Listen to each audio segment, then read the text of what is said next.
It's late December here in the UK.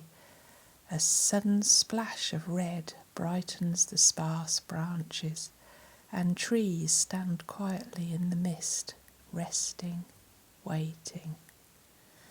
Around them, fallen autumn leaves lie where they landed, reminding us of everything that has already passed.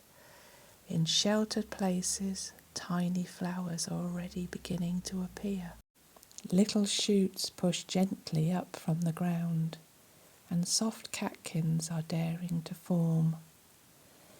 These small signs of awakening feel unexpected, a quiet reminder that nature doesn't always follow the calendar exactly.